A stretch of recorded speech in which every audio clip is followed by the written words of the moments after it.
One of my favorite stories is, my wife and lifelong partner, and I love her to death. One day when we were in grade 12 and we came home and we were making, of all things, macaroni. And when I would make macaroni at her house, and I must say that I was also a boarder at her house, and this is why I was always there. I lived there. Uh, um, there was never water on the counter or the floor. It was always just, here's your macaroni, we're done. Whenever she made macaroni, there was water on the counter, there was water on the floor. And she laughed and she said to me, she's like, why is there water everywhere when I make it? Excuse me. And I said, I don't know. I'll sit here and watch you.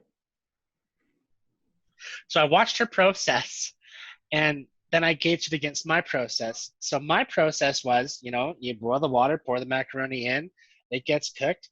You take the pot to the sink, strain it in the sink, take it from the strainer, put it back into the pot, and take the pot back to the stove and put in the milk and the butter and the fake, horrific processed cheese. And it turns bright orange, and we enjoyed it. She boiled the water, put in the macaroni, it cooked. She took the pot, strained it in the sink, but then put the pot back onto the stove and took the strainer over to the stove and poured it back into the pot. And then took the strainer again back to the sink. And then added the butter, the milk, and the processed cheese that turns everything bright orange and is probably not the best thing for your body.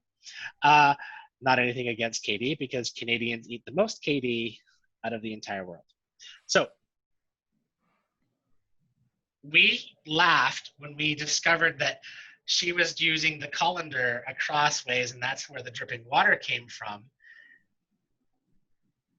I have an option. As a person who is dominantly choleric, I can shame her, accuse her, and make fun of her, or I can laugh and hold her hand and say, oh my gosh, this is so hilarious. This is how I did it. This is how you did it. Let's grab a cloth, wipe it up. And now today, after 20 years of marriage, we still laugh at things we do and say, well, we all make macaroni differently. That's okay.